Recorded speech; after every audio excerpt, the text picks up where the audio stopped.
Shalom, salam sejahtera dalam kasih Tuhan kita Yesus Kristus.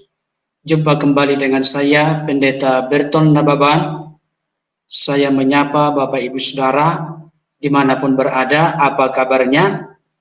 Saya berharap dan berdoa, masing-masing kita dalam keadaan sehat, tetap semangat, andalkan Tuhan, dan jangan lupa bersyukur kepada Tuhan, karena kita tahu Tuhan begitu baik dalam kehidupan kita dan tidak pernah Dia biarkan kita jatuh tergeletak. Tangannya yang penuh kuasa senantiasa berkenan menolong dan menopang kita sekaligus membawa kepada kemenangan yang sempurna. Baik Bapak Ibu Saudara, kali ini saya kembali akan melanjutkan memberikan tanggapan kepada seorang yang mengaku dirinya pendeta, yaitu Pendeta Henry Tandianta. Beliau dalam sebuah unggahan videonya mengatakan bahwa pastor yang pamer kesembuhan pasti dari iblis.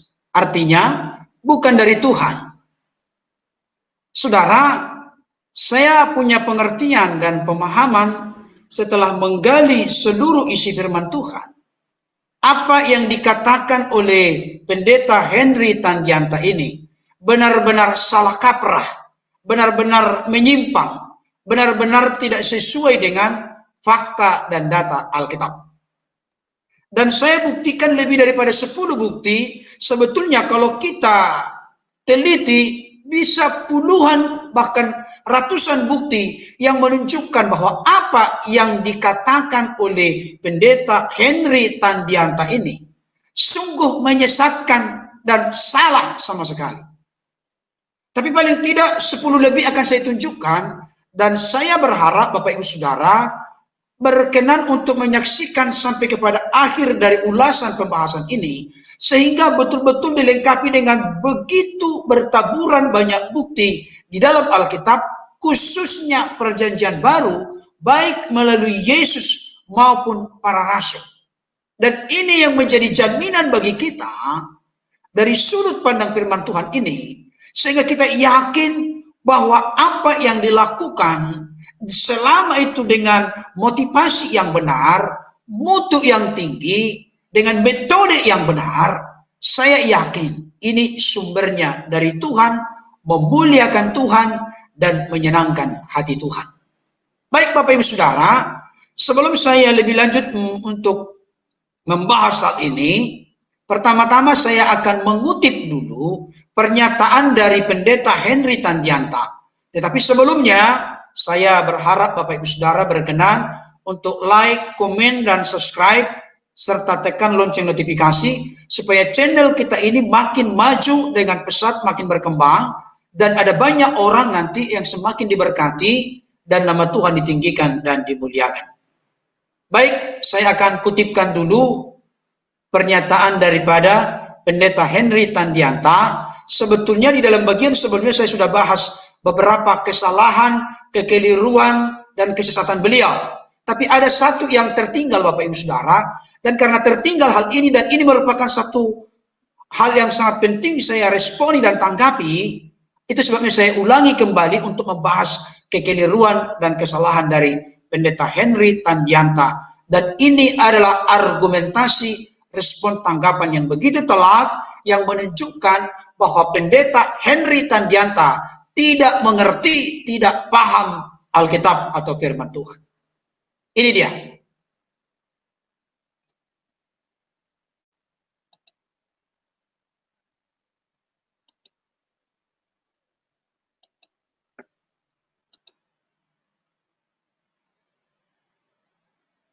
Ya, ingat saudara ya, Mesias-Mesias palsu yang jual nama Yesus tidak mungkin pamer. Ingat itu.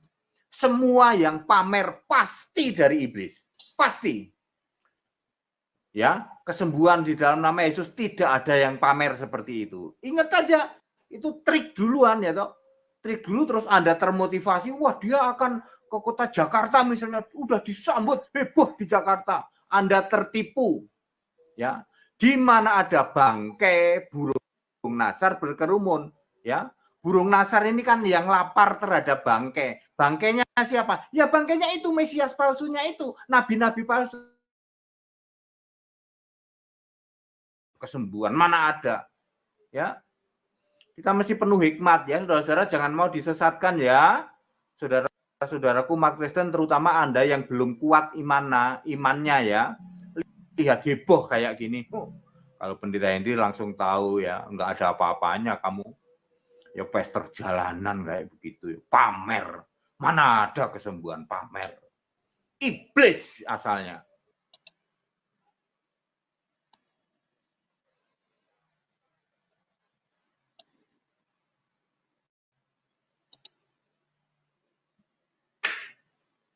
Baik, Bapak Ibu Saudara, sudah menyaksikan dan mendengarkan pernyataan dari beliau. Nah, saya mau katakan kepada setiap kita saat ini, bukan saya yang berhadapan dengan Pendeta Henry Tandianta, tapi beliau sendiri akan berhadapan dengan fakta dan data Alkitab. Ini dia. Ya, jadi semua rumusan bangunan doktrin pengajaran yang kita buat tidak boleh berseberangan, beroposisi, berlawanan, dan bertentangan dengan firman Tuhan atau Alkitab. Pendeta Henry Tandianta seringkali mengatakan harus pemahamannya, pengertiannya Alkitabiah. Tapi beliau sendiri tidak Alkitabiah. Beliau sendiri memungkiri pernyataannya karena tidak sesuai dengan Alkitab. Ini jelas. Nah, sekarang saya buktikan, Bapak Ibu Saudara. Beliau mengatakan pastor pamer kesembuhan pasti dari iblis. Artinya bukan dari Tuhan. Saudara, yang pertama yang perlu kita bahas adalah judul ini. Benarkah Pastor Andi Simon pamer kesembuhan? Itu dulu. Apakah mungkin Pastor Andi Simon melakukan penyembuhan itu di tempat-tempat yang tersembunyi? Bisa saja. Tapi ketika Pastor Andi Simon mendoakan banyak orang di depan publik, apakah itu dari iblis? Kita akan uji dari fakta dan data Alkitab.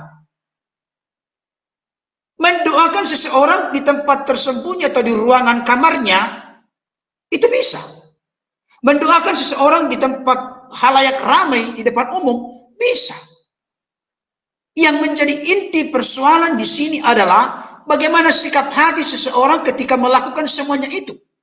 Apakah dia mencoba untuk mencuri kemuliaan Tuhan?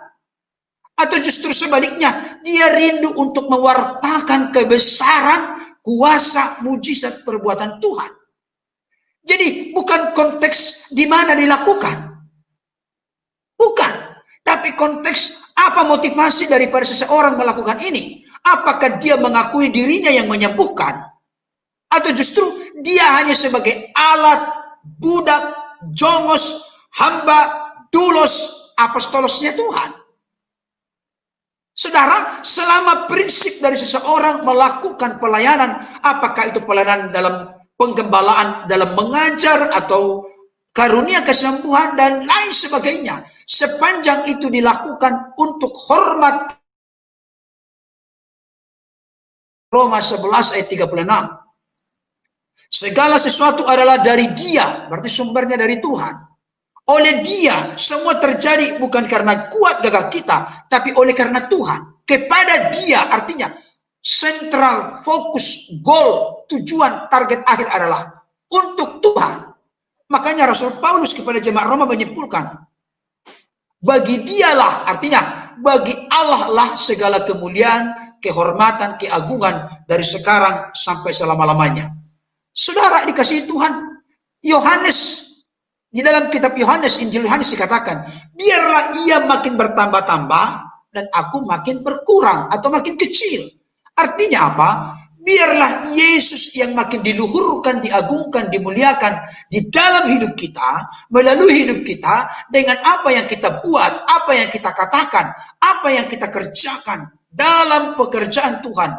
ketika kita melakukannya dengan motivasi yang suci, motivasi yang murni, dan kita tidak mencoba untuk berkenan kepada manusia, kita tidak mencoba untuk mencari kesukaan manusia, tapi kita mencari kesukaan Tuhan dan berkenan kepada Tuhan, maka hal itu pasti dari Tuhan, bukan dari iblis. Saya akan tunjukkan bukti-buktinya. Bagaimana dengan yang dilakukan oleh Yesus? Saya mau mengatakan, saudaraku, pendeta Henry Tandianta ini, dia sebetulnya sedang memojokkan Yesus sekaligus menyalahkan Yesus. Kenapa saya katakan demikian? Saudara, kita perlu mengerti, memahami dalam seluruh informasi yang kita dapat dari kitab Injil. Apa itu? Yesus lebih banyak berkarya, melayani, berkecimpung, baik di desa-desa, di sebagainya, dibandingkan dengan Yesus berkarya di rumah Allah atau di bait Allah. Saya ulangi sekali lagi pernyataan ini. Perlu mata hati, mata rohani kita tercelik dan terbuka. Terlebih khusus mata hati, mata rohani pendeta Henry Tandianta tercelik dan terbuka. Ada roh kerendahan hati, bukan roh iri hati, bukan roh menghakimi. Yesus itu lebih banyak berkarya, mengajar dengan perumpamaan dan lain sebagainya, menyembuhkan yang lumpuh berjalan, yang buta melihat, yang tuli mendengar, yang kusta menjadi tahir, yang mati dibangkitkan. Itu di luar bait Allah. Kalau di luar bait Allah itu identik dengan halayak ramai. Pertanyaan saya untuk kita, khusus untuk pendeta Henry Tandianta, apakah ketika Yesus melakukan mujizat di luar bait Allah di tempat halayak ramai, Yesus sedang pamer? Coba kita berpikir Bapak Ibu Saudara. Saya akan tunjukkan fakta-fakta yang saya katakan tadi lebih dari 10. Yang pertama, Matius pasal 4 ayat 23 sampai 25. Sebetulnya sangat banyak bukti-bukti dari Alkitab yang menunjukkan Yesus berbuat di tempat halayak ramai. Bukan berarti pamer. Para rasul berbuat di tempat-tempat ramai. Bukan berarti pamer. Ini penting dan clear. Saya baca untuk kita ya. Sabar dulu. Matius pasal 4 ayat 23 sampai 25. Saya baca dulu ya.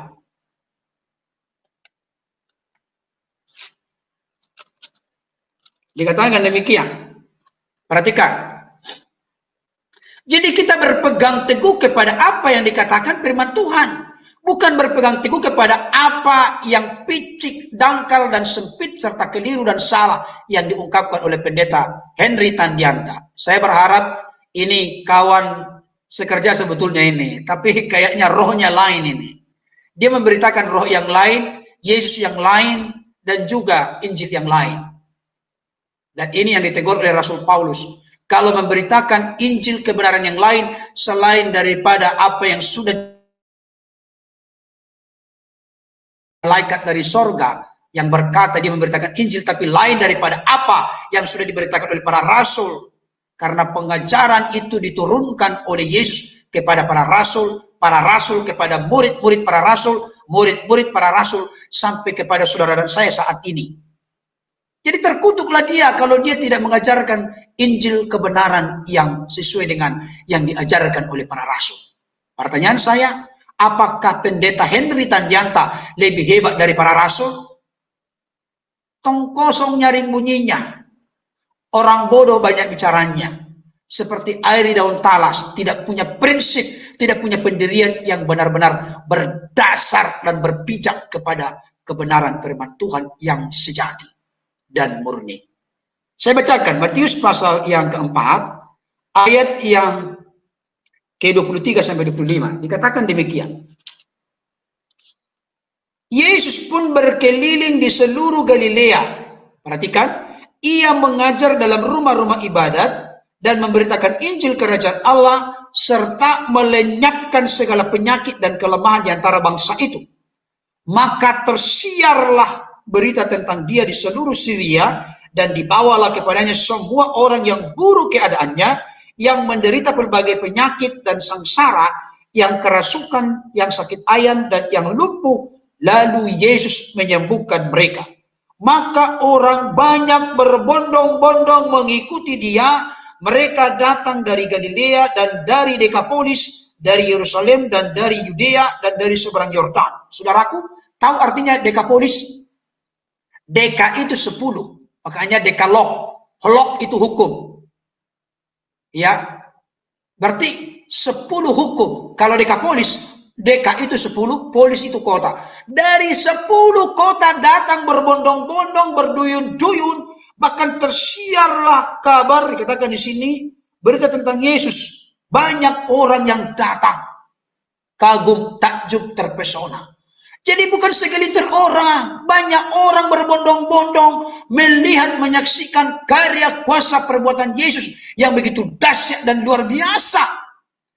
Yesus tidak pamer, sekalipun Yesus menunjukkan karya kesembuhan itu di depan publik. Tapi tujuan dan maksud Yesus adalah menyenangkan hati Bapa, melakukan pekerjaan Bapa, dan menyelesaikannya. Ini clear. Jadi jangan ngerocos kita ini berkata, pastor pamer kesembuhan datang dari iblis. Siapa yang pamer?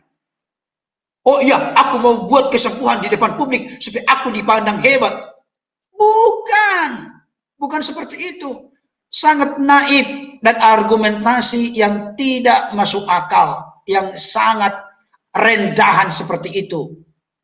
Dari seorang pendeta sangat memprihatinkan dan menyedihkan. Saya tunjukkan lagi saudaraku dari Matius pasal 8. Ya. Saya berharap Bapak Ibu Saudara sabar untuk mendengarkan seluruh data fakta Alkitab ini. Sehingga mudah-mudahan video ini sampai kepada pendeta Henry Tandianta sehingga beliau sadar dan bertobat. Ini penting. Matius pasal 8 ayat 1 sampai ayat yang keempat. Dikatakan demikian, setelah Yesus turun dari bukit, orang banyak berbondong-bondong mengikuti dia. Perhatikan. Turun dari bukit artinya Matius pasal 5 sampai pasal 7 itu berbicara tentang khotbah pengajaran Yesus di bukit. Dikatakan setelah Yesus turun dari bukit, orang banyak berbondong-bondong mengikuti dia. Berjubel orang mengikuti Yesus. Ada banyak orang di sekitar, di sekeliling Yesus. Apa yang terjadi? Maka datanglah seorang yang sakit kusta kepadanya. Lalu sujud menyembah dia dan berkata, Tuhan, jika Tuhan mau, Tuhan dapat mentahirkan aku. Lalu Yesus mengulurkan tangannya, menjamah orang itu dan berkata, aku mau, jadilah engkau tahir. Seketika itu juga tahirlah orang itu daripada kustanya. Lalu Yesus berkata kepadanya, ingatlah, jangan engkau memberitahukan hal ini kepada siapapun, tetapi pergilah, perlihatkanlah dirimu kepada imam dan persembahkanlah persembahan yang diperintahkan Musa sebagai bukti bagi mereka. Perhatikan. Dikatakan di sini, orang banyak berbondong-bondong datang kepada Yesus, mengikuti Yesus. Dan di sini Yesus menyembuhkan atau mentahirkan seorang yang sakit kusta.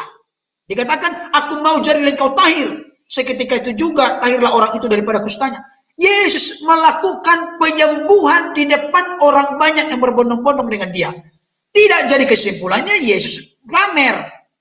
Apakah kesembuhan yang dikerjakan oleh Yesus itu adalah dari iblis? Justru Yesus beroposisi, bertolak belakang, bertentangan dengan iblis. Saudara, bukan apa yang dia lakukan dari iblis. Jadi ini keliru sekali Bapak Ibu Saudara.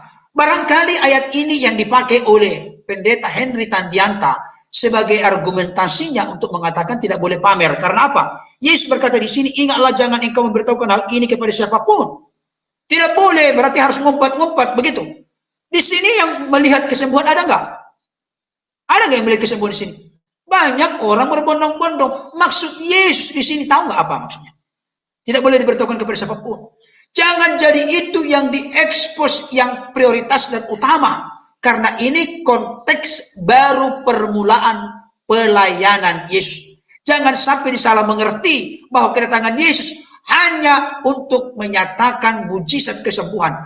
Yang terutama kedatangan Yesus adalah untuk menebus manusia dari dosa, kematian yang kekal, dari jeratan kuasa iblis. Dan yang berikutnya adalah melenyapkan segala penyakit dan kelemahan. mengajar, dan lain sebagainya. Saudara, supaya kedatangan Yesus jangan salah mengerti secara sempit, dangkal, dan keliru. Itu maksudnya. Buktinya nanti ketika seorang yang sakit digerasa, disembuhkan, dilepaskan dari roh-roh jahat yang mengikat membelenggunya. Maka orang yang sakit digerasa itu berkata setelah sembuh, setelah pulih, setelah lepas dari ikatan iblis, setan, roh jahat, dia pun berkata dia mau ikut bersama dengan rombongan perjalanan Yesus. Tapi Yesus berkata, jangan engkau ikut, pulanglah ke kampung halamanmu dan beritakanlah apa yang sudah diperbuat oleh Tuhan kepadamu lewat kelepasan dari seorang orang gerasa ini. Maka seluruh daerah Dekapolis mendapatkan pemberitaan, kesaksian, dan pengalaman dari seorang yang tadinya dirasuk oleh roh jahat. Yesus memberitakan dia pulang ke kampung halamannya untuk memberitakan tentang karya mujizat perbuatan Yesus yang telah dialami dan dinikmati dalam hidupnya. Saudaraku, ini Yesus kembali lagi menunjukkan dia melakukan kesembuhan di depan publik, di depan umum, bukan berarti dia pamer, tidak. Saudaraku, kita lihat lagi, mari bersabar ya. Saya akan tunjukkan banyak fakta yang menunjukkan kebodohan dan kedangkalan berpikir dari seorang pendeta Henry Tandianta. Masa dia katakan Pastor Andi Simon, kesembuhan yang dilakukan itu karena pamer menurut dia, pasti bukan dari Tuhan tetapi dari iblis. Saudara, ini mengerikan. Ini menyedihkan sekali. Ya, saya tunjukkan Matius 15 ayat 30 sampai 31. Kita lihat kembali.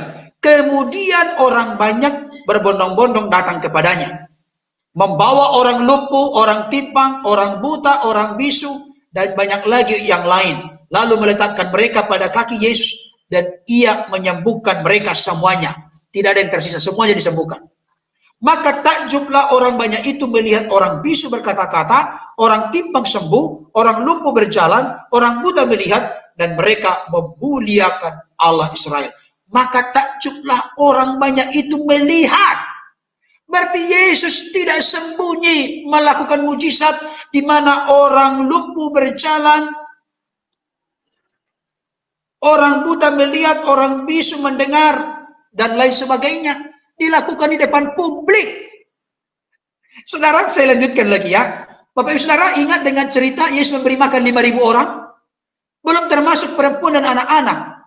Kalau perempuan ada pasangannya berarti laki-laki, hanya laki-laki 5.000 orang. Perempuan berarti pasangannya 5.000, berarti 10.000. Anak-anak taruhlah 1. Berarti 5.000, 15.000. Kurang lebih 15.000. Di mana 15.000 orang kurang lebih, saya tidak bisa pastikan ya. Apalagi jangan ditanya, Pak Pendeta siapa nama-nama yang 5.000 orang itu? Saya tidak tahu karena tidak dituliskan dalam Alkitab. Yang dikatakan dalam Alkitab yang makan itu 5.000 orang, belum termasuk perempuan anak-anak, tapi sisa 12 bakul penuh. Bapak Saudara masih ingat 4.000? Salah itu. Kalau yang tadi dengan 5 ketul roh itu 2 ekor ikan. Saudaraku, banyak orang yang menyaksikan di mana Bapak Saudara dari 5 ketul roti 2 ekor ikan bisa memberi makan 5.000 orang, belum termasuk perempuan, anak-anak, dan sisa 12 bakul penuh. Itu dilakukan di depan publik. Apakah ini Yesus pamer? Oh tidak, Yesus penuh dengan belas kasihan, peduli dengan mereka. Yesus tidak hanya mempedulikan kerohanian spiritualitas mereka, tapi juga jasmani, kebutuhan jasmani mereka. Dan Yesus sedang menggenapi apa yang dikatakan dan dikutip dari kitab Ulangan. Waktu dicobai oleh iblis mengubah batu menjadi roti.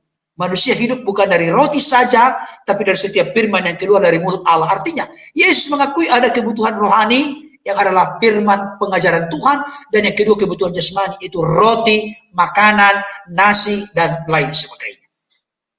Ini bukti. Berikutnya, sekarang begini, Bapak Ibu Saudara, saya tidak akan memperpanjang lagi data-data fakta Alkitab yang mana Yesus melakukan banyak mujizat, banyak kesembuhan di depan publik. Bukan berarti Yesus pamer, dan itu bukan datang dari Tuhan, tapi dia sedang menjalankan misi Bapa yang besar di dalam hidupnya dan melalui hidupnya. Nah sekarang, bagaimana dengan para rasul? Apakah para rasul ini yang melakukan kesembuhan, keajaiban, mujizat Tuhan di depan umum mereka berasal dari rasul? Mereka, apa yang mereka perbuat datang dari iblis? Bukan dari Tuhan? Benarkah demikian? Oh tidak, saudaraku. Tidak demikian adanya. Sekarang begini, kenapa para rasul melakukan itu? Karena Yesus yang berjanji dan memerintahkan, pergilah ke seluruh dunia, beritakanlah Injil kepada segala makhluk, jadikanlah semua bangsa muridku, baptislah mereka dalam nama Bapa, Anak, dan Roh Kudus, dan ajarlah mereka untuk melakukan segala sesuatu yang kuperintahkan kepadamu. Dan ketahuilah, aku menyertai engkau sampai senantiasa sampai kepada kesudahan zaman. Dalam kitab Markus dikatakan, maka mereka pun pergilah, dan Allah turut bekerja meneguhkan pemberitaan firman dengan tanda-tanda yang menyertainya. Mujizat yang menyertainya. Kuasa yang menyertainya. Bapak Ibu Saudara, mereka diperintahkan oleh Yesus untuk meletakkan tangan kepada orang sakit sembuh. Dan lain sebagainya. Dan apa yang terjadi Bapak Ibu Saudara? Firman Tuhan berkata dalam 1 Yohanes 2 ayat 6. Dikatakan demikian, barang siapa berkata ia ada di dalam Allah, di dalam Dia, ia wajib hidup sama seperti Kristus telah hidup. Artinya, Bapak Ibu Saudara, para rasul itu sedang meneladani kehidupan Kristus. Para rasul itu sedang mengerjakan apa yang diperbuat oleh Kristus. Para rasul itu sedang melakukan apa yang diperintahkan oleh Kristus. Para rasul itu sedang mengabdi kepada Kristus. Karena Bang Yesus sudah mempercayakan tugas tanggung jawab pelayanan yang besar itu kepada para murid sebelum dia naik ke surga. Itu sebabnya dipersiapkan kurang lebih 3,5 tahun. Karena mereka lah yang menjadi generasi berikutnya. Menjalankan master plan proyek Allah yang besar setelah kenaikan Kristus ke surga. Dan mereka tidak dibiarkan sendiri, tapi mereka diperlengkapi dengan kuasa Roh Kudus yang turun dalam peristiwa Pentakosta di Kisah Rasul pasal 2. Saudaraku, Yohanes 14 ayat 12 berkata, jikalau engkau percaya kepadaku, maka engkau akan melakukan pekerjaan-pekerjaan yang aku lakukan. Apa pekerjaan yang dilakukan oleh Yesus? Mengajar, menunjukkan belas kasihan kepada orang lain, menyembuhkan yang tuli mendengar, yang buta melihat, yang lumpuh berjalan, yang tahir yang kusta menjadi tahir, yang mati menjadi bangkit. Tapi semua ini dikemas dalam konteks penundukan kita kepada kuasa kendali kehendak Allah. Bukan mau-maunya kita, bukan kita mau mencuri kemuliaan Tuhan, tidak. Kita harus tetap meneladani Yesus dalam konteks doa di Taman Getsemani apa? Ya Bapa, sampai 3 kali ini ya. Ya Bapa, kalau boleh biarlah cawan penderitaan ini berlalu daripadaku, tetapi janganlah kehendakku, melainkan kehendak-Mu yang terjadi. Ini prinsip doa yang dimiliki oleh Pastor Andi Simon. Dia selalu menundukkan dan meletakkan kehendak, menundukkan dirinya kepada Tuhan dan meletakkan kehendak Allah lebih tinggi daripada kehendaknya. Dia melarutkan kehendaknya, kegerakannya kepada kegerakan Tuhan. Karena sudah larut menyatu kegerakannya kepada kegerakan Tuhan, maka kegerakan Tuhanlah yang terjadi. Kuasa, mujizat, pengurapan Tuhanlah yang terjadi di dalam hidupnya, bahkan melalui hidupnya, sehingga banyak orang diteguhkan, dikuatkan, dipulihkan, disembuhkan, dan dilawat. Dan Pastor Andi Simon pun mengakui tidak semuanya sembuh. Saudara, ini membuktikan bahwa beliau tetap tunduk dan takluk kepada kehendak Allah, atau meletakkan kehendak Allah lebih tinggi daripada daripada manusia. Saudara, karena para rasul ini melakukan pekerjaan-pekerjaan yang Yesus lakukan, bahkan pekerjaan-pekerjaan yang lebih besar daripada apa yang dilakukan oleh Yesus. Karena Yesus akan pergi, bahkan sudah pergi kepada Bapa. Para murid disertai dan dipenuhi, dikuasai oleh Roh Kudus, sehingga banyak mujizat terjadi. Apa yang terjadi? Kita lihat di gereja mula-mula, Kisah Rasul 2 41 sampai 43. Saya baca untuk kita Bapak Ibu Saudara. Kisah Rasul pasal 2 41 sampai 43. Dikatakan demikian. Orang-orang yang menerima perkataannya itu, artinya di sini Petrus jam 9 pagi tanpa teks, dia berkhotbah dengan lantang setelah sudah mengalami pencurahan Roh Kudus. Yang tadinya Petrus seorang pengecut, harmoko, hari-hari omong kosong, banyak ngomong tapi tidak membuktikan omongannya. Tapi ketika dilawat oleh Roh Kudus, dipenuhi oleh Roh Kudus, dibaptis oleh Roh Kudus, keberanian pun muncul. Tanpa teks beliau bisa menyampaikan ayat-ayat firman Tuhan. Nanti dibaca itu mulai dari Kisah Rasul pasal 2 setelah pencurahan Roh Kudus. Tanpa teks dia lancar menyampaikan firman Tuhan dasar luar biasa. Dan ternyata setelah Petrus menyampaikan khotbah yang panjang lebar itu, maka dikatakan di sini orang-orang yang menjadi perkataannya itu memberi diri dibaptis, dan pada hari itu jumlah mereka bertambah kira-kira 3.000 jiwa. Mereka bertekun dalam pengajaran rasul-rasul dan dalam persekutuan, dan mereka selalu berkumpul untuk memecahkan roti dan berdoa. Maka ketakutanlah mereka semua, sedang rasul-rasul itu mengadakan banyak mujizat dan tanda. Mereka semua 3.000 orang dilakukan banyak mujizat dan tanda. Para rasul yang lain melakukan banyak mujizat dan tanda di depan publik. Para rasul bukan pamer. Jadi ini pendeta Henry Tandianta sangat menyesatkan dan memiliki pemikiran, pengertian, pemahaman yang keliru dan menyimpang tentang firman Tuhan. Beliau selalu berkata, back to the Bible. Kembali ke Alkitab, harus Alkitabiah. Tapi dia tidak Alkitabiah. Jadi dia bersembunyi di belakang perkataan Alkitabiah, Alkitabiah. Tapi dia tidak Alkitabiah. Memang banyak orang Kristen sekarang begini, Alkitabiah, Alkitabiah. Tapi dia sudah memakai ECGC. Tahu ECGC? Sudah ada dulu kerangka paradigma berpikir. Sudah ada dulu opini pemikiran. Ada prinsip doktrin ajarannya begini. Aku kutip ayat firman Tuhan yang setuju dengan pikiranku. Itu ECGC dan itu kesalahan fatal dalam mendekati memahami Alkitab. Yang benar adalah exegese. X itu digali, dieksplorasi sedemikian rupa dan diizinkan firman Tuhan itu berbicara dalam tuntunan Tuhan, tuntunan Roh Kudus yang membukakan rahasia firman. Dan jangan lupa, kita tidak boleh memperkosa maksud dan tujuan penulis. Itu clear, Bapak Ibu Saudara. Ya, jadi Petrus melakukan mujizat di depan umum, bukan pamer, dan itu bukan berarti datang dari iblis. Siapa pendeta Henry Tandianta kalau sudah membuat kesimpulan seperti itu? Semua yang pamer pasti dari iblis. Saudara yang menghakimi pamer, Pastor Andi Simon tidak pamer, tapi dia mau memberitakan Injil, memberitakan kebenaran, dan menyatakan bahwa kuasa Yesus masih tetap berlaku sampai saat ini. Karena Yesus Kristus tidak pernah berubah dahulu, sekarang, sampai selama-lamanya. Amin, saudara. Ini penting. Bagaimana dengan berikutnya? Kita lihat lagi. Sudah ada lebih dari 10 ya. Tapi saya lanjutkan supaya kita makin diteguhkan dan diyakinkan. Kisah Para Rasul pasal 3 ayat 6 sampai 10. Dikatakan demikian. Tetapi Petrus berkata, emas dan perak tidak ada padaku, tetapi apa yang kupunyai kuberikan kepadamu. Perhatikan. Inilah yang menjadi salah satu barangkali yang terinspirasi di dalam diri seorang Pastor Andi Simon. Apa itu? Demi nama Yesus Kristus orang Nazaret itu berjalanlah. In Jesus name. Mereka tidak punya emas dan perak. Petrus dan Yohanes tidak punya emas dan perak. Yang mau diberikan kepada orang lumpuh yang diletakkan di tiap-tiap hari di dekat pintu gerbang bait Allah. Mereka tidak punya sedekah yang lain. Tidak punya emas dan perak, tidak punya uang. Saudara, saya mau kasih tahu, uang bukan segalanya. Ternyata mereka memiliki kuasa, power, pengurapan. In Jesus name. Demi nama Yesus Kristus orang Nazaret itu berjalanlah. Apa yang terjadi?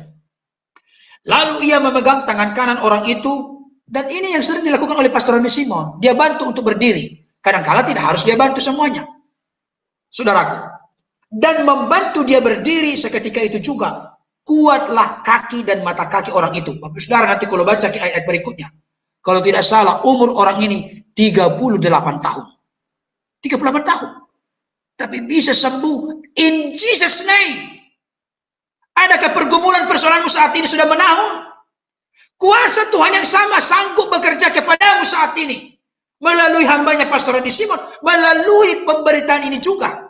Ketika engkau percaya kepada kuasa Yesus. Saat ini juga. Tuhan sanggup melawat, memulihkan, menyembuhkanmu. Karena kuasa Tuhan tidak pernah berubah. Dahulu, sekarang, sampai selama-lamanya. Yesus Kristus tetap sama. Dahulu, sekarang, sampai selama-lamanya. Kasihnya, kuasanya, kesetiaannya, kebaikannya. Tetap berlaku dan berlangsung sampai nanti kita kembali kepada Bapa di surga. Saya lanjutkan. Ia melonjak berdiri lalu berjalan kian kemari dan mengikuti mereka ke dalam bait Allah. Berjalan dan melompat-lompat serta memuji Allah. Perhatikan ayat berikutnya. Seluruh rakyat itu melihat dia berjalan sambil memuji Allah. Lalu mereka mengenal dia sebagai orang yang biasanya duduk meminta sedekah di gerbang indah bait Allah. Sehingga mereka takjub dan tercengang-cengang. Saya ulangi, sehingga mereka takjub dan tercengang tentang apa yang telah terjadi padanya. Bapak saudara, seluruh rakyat itu melihat dia. Artinya ada banyak orang yang melihat orang lumpuh yang 38 tahun ini sejak lahirnya tidak pernah berdiri. Tidak pernah bisa berjalan. Lumpuh sejak lahir Bapak saudara. Tapi in Jesus name, demi nama Yesus Kristus, berjalanlah. Oh saudara dikasih Tuhan. Ini bukan pamer. Petrus tidak sedang pamer supaya aku dipuji. Apa buktinya Petrus tidak pamer, saudaraku? Kita lihat di dalam ayat berikutnya, saudaraku. Ya, saya tunjukkan dulu ya.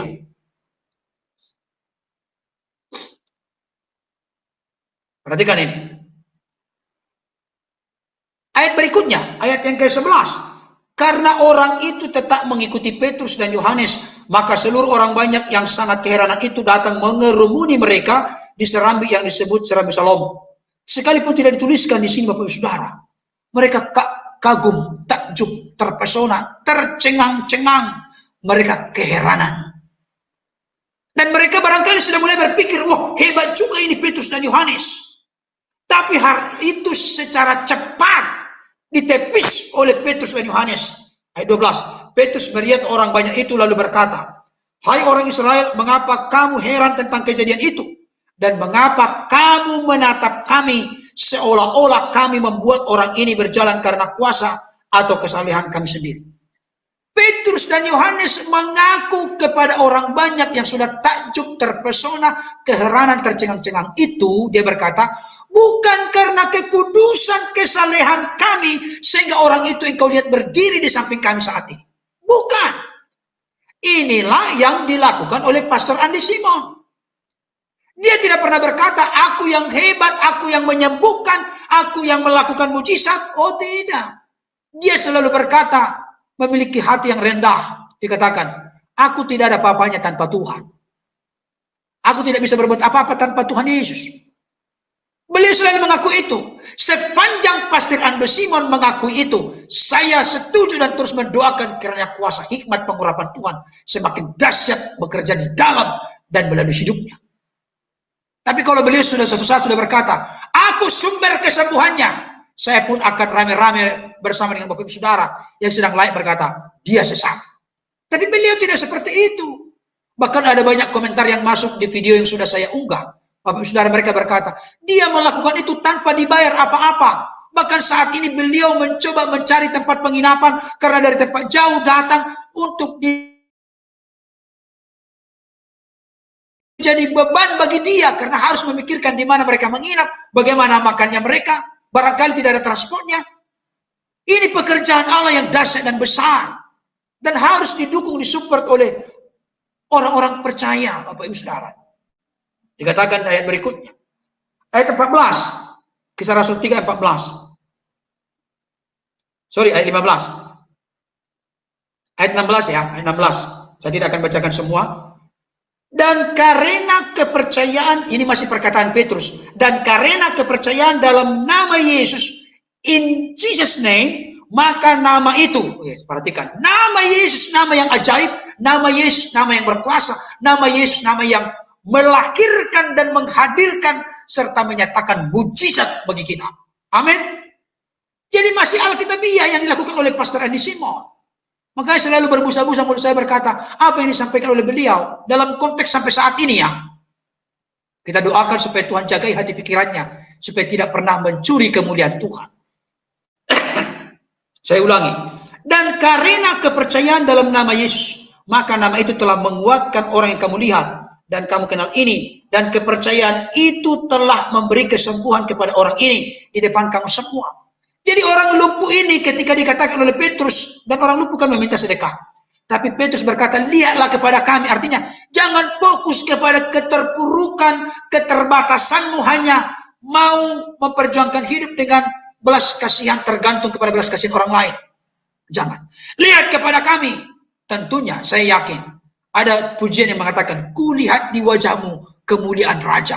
Kemuliaan raja, pengurapan Tuhan ada di dalam diri Petrus dan Yohanes. Lihat kepada kami. Artinya bukan berarti mau memandang supaya Petrus yang hebat. Tidak. Tapi ini adalah pelayanan, pengalihan dari keterpurukan yang lumpuh sejak lahir kepada pengharapan, kuasa, mujizat in Jesus name.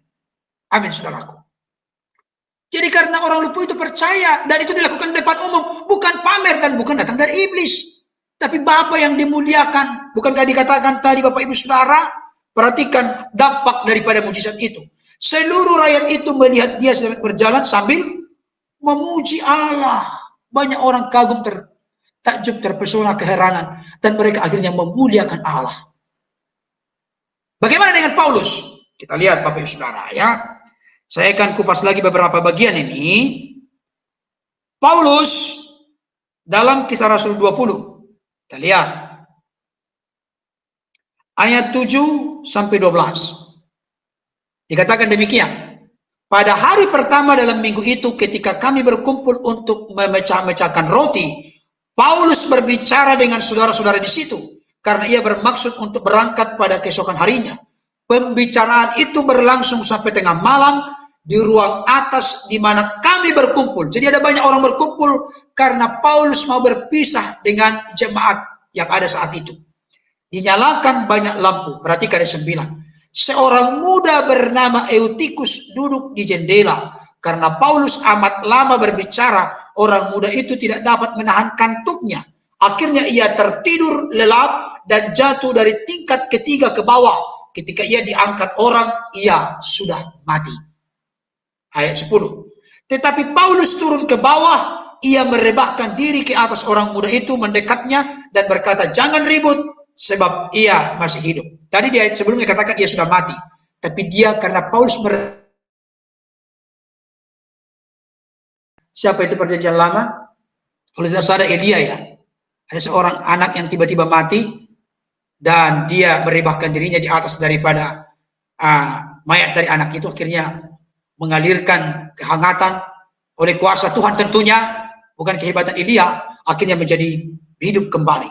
Setelah kembali di ruang atas, Paulus memecah-mecahkan roti lalu makan. Habis makan masih lama lagi ia berbicara sampai fajar menyingsing, kemudian ia berangkat. Sementara itu mereka mengantarkan orang muda itu hidup ke rumahnya dan mereka semua merasa sangat terhibur. Saudaraku, di depan publik lagi Paulus menghidupkan oleh kehendak Allah, oleh kehendak Kristus, seorang bernama Eutikus. Saudara, sekarang begini, saya akan membahas lagi secara praktis.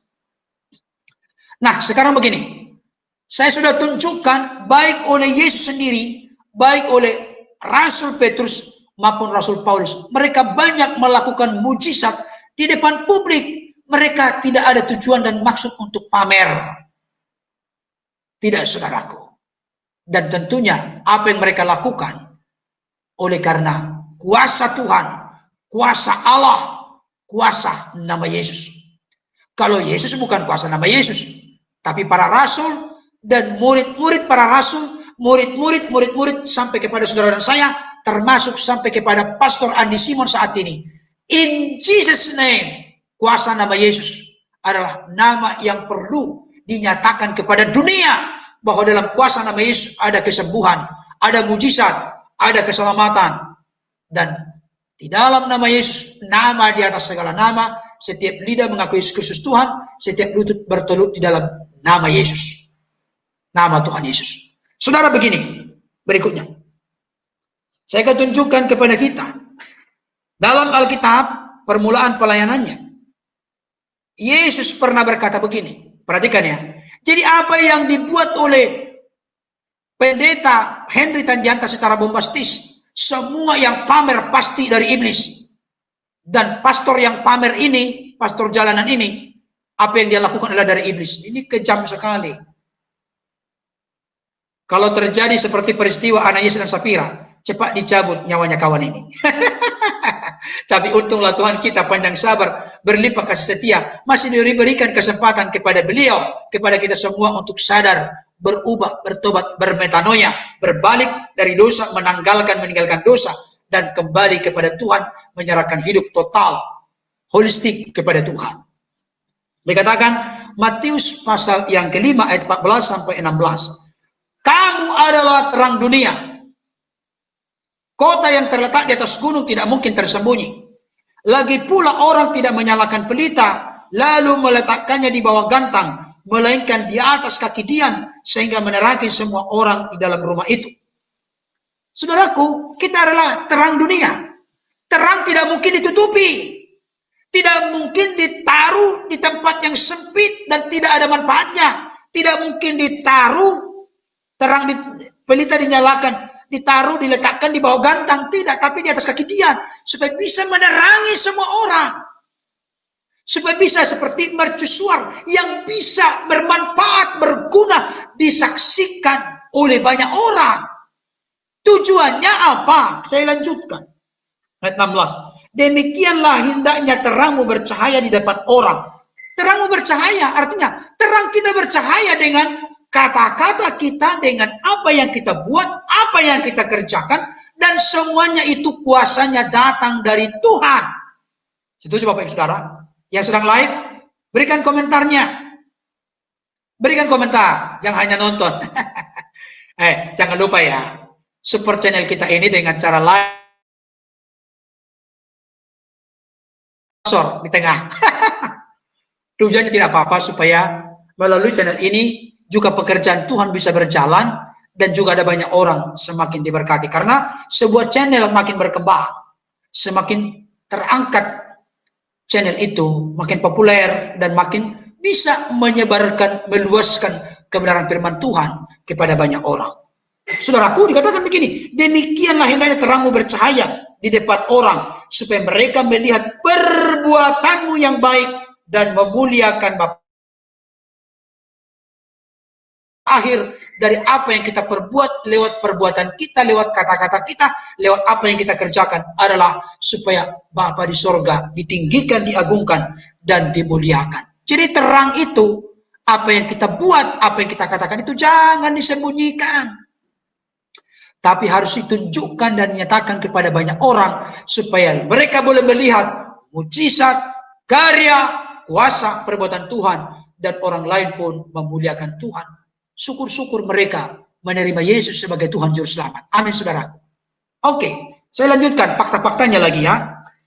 Saya lanjutkan lagi dalam Kisah Para Rasul 16 ayat 1 sampai 3. Ini berkaitan dengan Timotius. Perhatikan. Paulus datang juga ke Derbe dan ke Listra.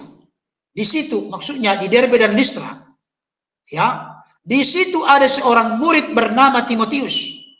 Ibunya adalah seorang Yahudi dan telah menjadi percaya, sedangkan ayahnya seorang Yunani. Perhatikan ayat 2. Timotius ini dikenal baik oleh saudara-saudara di Listra dan di Ikonium, dan Paulus mau supaya dia menyertainya dalam perjalanan. Paulus menyuruh menyunatkan dia karena orang-orang Yahudi di daerah itu, sebab setiap orang tahu bahwa bapaknya adalah orang Yunani. Perhatikan ayat 2. Timotius ini dikenal baik oleh saudara-saudara. Di mana? Bukan di RT, bukan di RW, bukan di lurah saja, tapi di Listra dan di Ikonium, tempat yang luas dan lebar. Timotius dikenal baik. Berarti kalau Timotius melakukan yang baik, dia ngumpet-ngumpet di rumah, tidak ada gunanya. Oleh karena keteladanan Timotius yang dikenal baik inilah, Paulus rindu supaya dia ikut mensupport, mendukung, membantu pelayanan yang dipercayakan oleh Tuhan dalam penginjilan, perluasan pekabaran baik, disertai dengan mujizat tanda-tanda nanti yang menyertainya. Paulus rindu supaya orang ini ikut karena dia seorang baik, seorang yang terkenal baik. Saudara, saya mendapatkan satu kisah menarik. Dulu sebelum saya punya angkutan sepeda motor, dulu saya naik bis umum untuk pelayanan. Saya dulu pelayanan bersama dengan, kalau saudara kenal, pendeta Dr. K.M. Yusuf Roni. Saya sebagai worship leader, beliau sebagai pengkhotbahnya. Saudara, saya naik mobil dari Pasar Minggu menuju ke Tanah Abang itu, tapi saya turun di Gatot Subroto. Waktu itu gedungnya adalah YTKI, Yayasan Tenaga Kerja Indonesia. Ada di situ gedung yang besar dan kita ibadah di sana. Saya worship leadernya. Dan ketika saya naik Metro Mini, naiklah seorang adik kecil, anak gadis kecil untuk mengamen. Beliau alat pengamennya adalah paku yang ditancapkan ke kayu kecil, dan di dalam paku itu dimasukkan ada banyak tutup botol. Jadi bunyinya kesek kesek kesek begitu. Beliau sebelum bernyanyi, putus lagi cintaku. Itu lagunya saat itu. Beliau mengatakan satu pernyataan yang sangat bombastis dan sampai sekarang saya masih ingat. Makanya bisa menyampaikan dan share kepada Bapak Saudara. Apa kata-katanya? Adalah baik untuk menjadi orang terkenal, tetapi yang lebih baik adalah terkenal menjadi orang baik. Ini Timotius terkenal menjadi orang baik, terkenal baik, Bapak Ibu Saudara. Jadi tujuannya bukan untuk menjadi orang terkenal, tapi tujuannya adalah supaya terkenal menjadi orang baik yang menunjukkan belas kasihan, kepedulian kepada orang-orang yang membutuhkan, dan menyatakan pemberitaan firman Tuhan, dan menyatakan kesembuhan. Semua sumbernya, sumber kuasa, mujizat kesembuhan itu adalah dari Tuhan. Dan Pastor Andi Simon meyakini itu betul dan mengakui itu ke publik. Dia berkata, aku tidak ada apa-apanya kalau bukan Tuhan yang bersama dengan saya. Tapi beliau memang rela membayar harga, membangun mesbah secara ketat, disiplin dengan Tuhan. Dan sekarang ini, puji Tuhan, saya sering mengikuti satu di beliau, kadang sampai 3.000 orang lebih secara live mengikutinya. Jadi puji Tuhan luar biasa. Banyak pengikutnya, memang tidak jaminan itu benar. Tapi banyak pengikutnya lihat dari komentar-komentar, dari chat itu, chat langsung itu, chat live itu. Terima kasih Pastor, selamat pagi Pastor, puji Tuhan aku disembuhkan. Itu menjadi sarana untuk orang bersaksi. Bapak Ibu Saudara, ini keajaiban yang luar biasa dinyatakan oleh Tuhan di hari zaman ini melalui hambanya, Pastor Andi Simon. Timotius ini terkenal baik, Ibu Saudara. Barangkali saya sedang berpikir-pikir, karena beliau tidak mengatakan di dalam ulasan videonya. Apa sih yang menjadi argumentasi dari Pendeta Henry Tandianta ini? Tidak boleh menunjukkan belas kasihan, kebaikan, menyatakan kuasa Tuhan di tengah publik.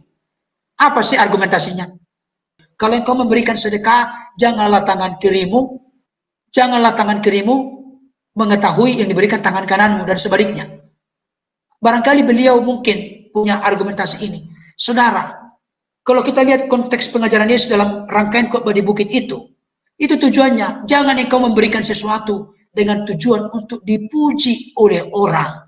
Biarlah Tuhan yang memuji engkau dan membalas segala kebaikanmu. Itu intisarinya. Bapak Ibu Saudara, itu intisarinya. Tetapi kalau saya lihat dari fakta Alkitab, dari Filipi pasal 4, kita lihat dulu ya. Jadi sangat berbeda, kontradiksi apa yang dikatakan oleh Pendeta Henry Tandianta ini dengan apa yang dikatakan firman Tuhan. Dikatakan demikian. Filipi 4 ayat yang ke-5. Hendaklah kebaikan hatimu diketahui semua orang, Tuhan sudah dekat. Perhatikan, ini Rasul Paulus menyampaikan kepada jemaat Filipi, tentunya kepada saudara dan saya saat ini. Hendaklah kebaikan hatimu diketahui semua orang, Tuhan sudah dekat. Artinya penekanan Tuhan sudah dekat. Waktu peluang kesempatan ini makin sempit di akhir zaman ini. Kita perlu menunjukkan kebaikan kepada semua orang. Dikatakan di sini bukan hanya kepada orang Kristen, bukan hanya kepada beberapa, luas-luasnya, sebanyak mungkin orang. Biarlah kebaikan kita, belas kasihan Tuhan yang sudah kita alami, kita bagikan kepada orang lain. Kuasa Tuhan yang sudah Tuhan percayakan dalam hidup kita, kuasa itu in Jesus name kita nyatakan kepada orang lain. Emang kenapa? Tujuannya bukan untuk mencuri kemuliaan Tuhan. Segala hormat, puji syukur, kemuliaan, keagungan, kejayaan hanya bagi Tuhan kekal selama-lamanya. Kita ngosnya Tuhan, kita mengabdi kepada Tuhan, dan kita tidak berdaya tanpa Tuhan. Termasuk juga itu ada pengakuan yang keluar dari mulut hambanya, Pastor Andi Simon. Hendaklah kebaikan hatimu diketahui semua orang. Saya punya pemikiran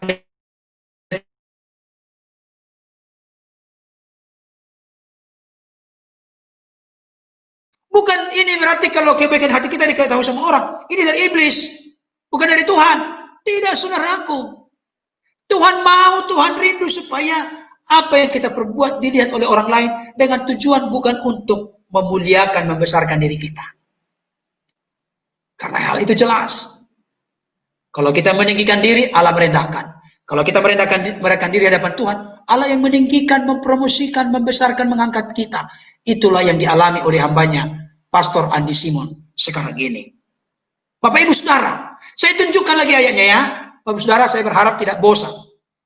Saya mau menelanjangi kebodohan, kepicikan dari Pastor Andi Simon yang berkata, pendeta, sorry saya ulangi, salah. Kebodohan, kepicikan, kesalahan, kekeliruan dari seorang pendeta Henry Tandianta yang menuduh Pastor Andi Simon bahwa beliau pamer kesembuhan datang dari iblis. Ini salah kaprah, Bapak Saudara. 1 Petrus 2:12. Mohon maaf Bapak Ibu Saudara. 1 Petrus 2:12.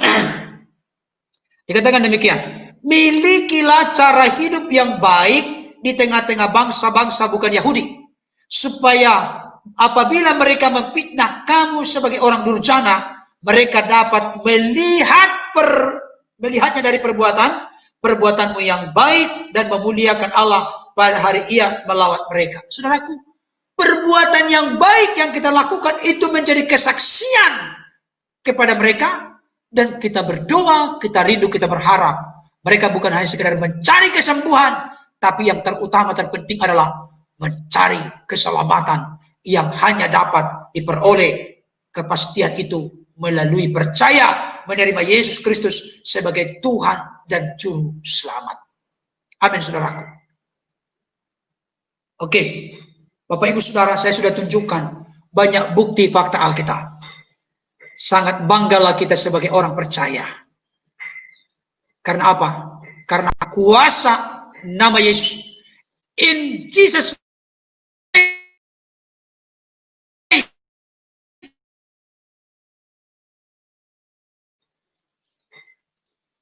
Bahkan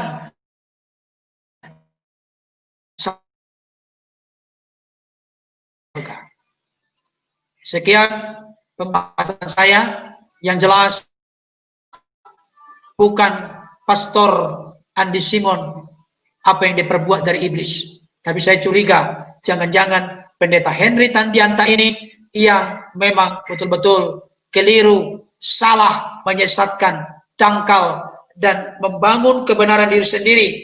Ada firman Tuhan berkata, seseorang yang membangun kebenaran diri sendiri, maka orang itu mustahil takluk kepada kebenaran Tuhan. Jadi dia sedang membangun kebenaran diri sendiri, makanya beliau merasa benar sendiri dan merasa yakin sendiri dan menyesatkan orang lain. Itulah pendeta Henry Tandianta. Sangat memprihatinkan. Bapak Ibu Saudara, kita perlu mendoakan beliau supaya disadarkan dan bertobat. Untuk Pastor Andi Simon, Tuhan pakai terus, kita doakan, kita support. Jangan hanya menonton, doakan. Tutup bungkus hambamu Pastor Andi Simon dengan kuasa-Mu Tuhan, tetap perlindungan, proteksi Tuhan nyata dalam hidupnya. Sehingga tetap dia memuliakan Tuhan sampai akhir hidupnya. Sehingga nanti pada akhirnya Pastor Andi Simon, saudara dan saya, kita semua, aku telah mengakhiri pertandingan yang baik. Iman itu nyata dalam kehidupan kita semua. Akhir kata, apa yang saya sampaikan dapat kembali meneguhkan, menguatkan kita, meyakinkan kita bahwa kesembuhan, mujizat itu masih nyata terjadi. Jangan lupa dukung support channel kita ini dengan cara subscribe dan tekan lonceng notifikasi. Tuhan Yesus memberkati. Sampai ketemu di ulasan berikutnya. Saya akan bahas, melanjutkan tentang Sanihu Munir yang berkata mendeteksi kepalsuan kesembuhan di dalam nama Yesus oleh Pastor Andi Simon. Saya sudah ada videonya 2 bagian di dalam video sebelumnya, silahkan tonton dan saya akan kupas tuntas untuk kesempatan berikutnya. Sekali lagi, segala hormat, puji syukur, kemuliaan hanya bagi Tuhan Yesus Kristus, Raja, Juru Selamat dan Penguasa dalam hidup kita. Dadah.